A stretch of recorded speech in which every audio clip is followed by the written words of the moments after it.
Hello. Um, this is going to be a recap of episode 4, Wolves of the North, Pathfinder RPG.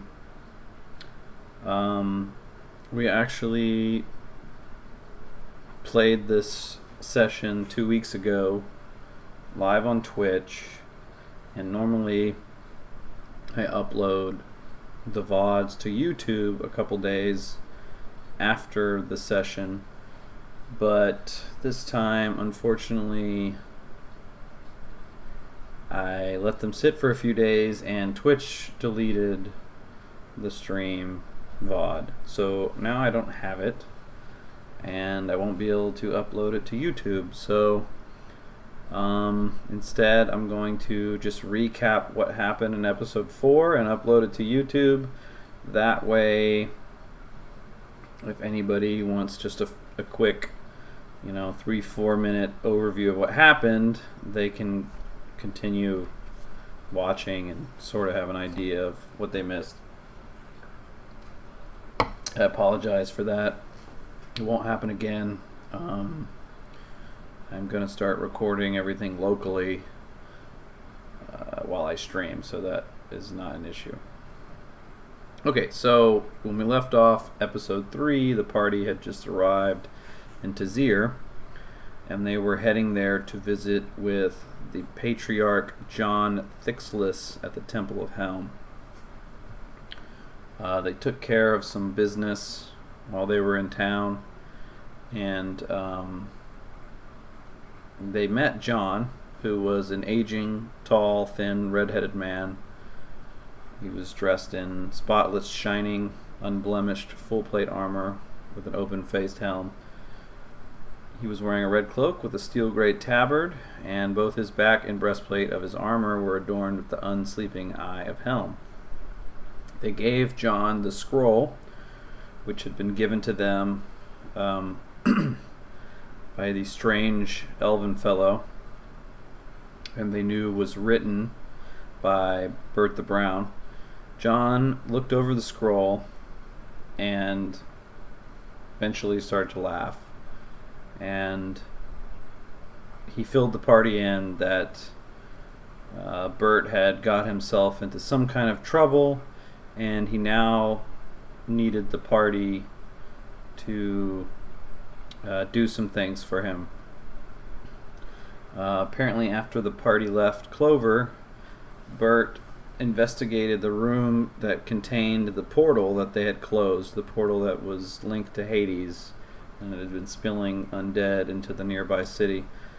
And after examining the room, he realized that the portal was actually not meant for Hades in the first place. It was a portal that had been established as a connection from Clover to Calamshine, which is very far to the south, probably thousands of miles.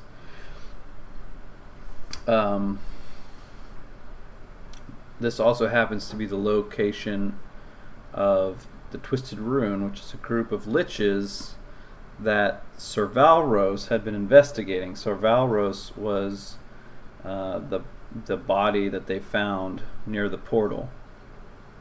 Well, apparently golems that were protecting the portal had destroyed Sir Valros's magic sword, and the burst of magic had corrupted the portal, which then pointed it towards Hades. So, in other words, the portal to Hades was an accident.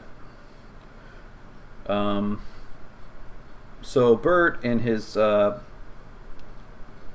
further investigating this order of liches, the Twisted Rune, he wanted to know why they would be creating a portal to Clover. So he was doing some investigating, and he believes that they're after some kind of ancient artifact that is buried deep in the mountains.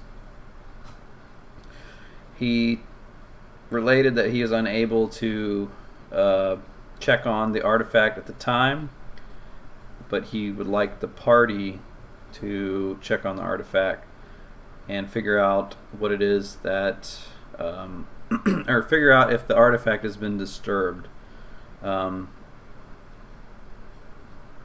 He mentions that the artifact gives off a powerful evil aura, and it could possibly corrupt someone such as himself, who is highly trained in magic. So he wants to stay away from the area to prevent that from happening. So the artifact they found, the party learned, is called the Dagger of Misa. It's a 3,000-year-old dagger, which was used to pierce the heart of Redwyn Kajan, who was one of the last Bacals of Kalimshan, which was basically like a type of ruler that ruled during a certain era. The story of Redwyn is that she helped unite Kalimshan when she rode a bronze dragon into battle against an evil rose dragon who had destroyed Kalimshan's army, the court, and 2/3 of Kalimport before setting into the throne and ruling the empire for 20 years.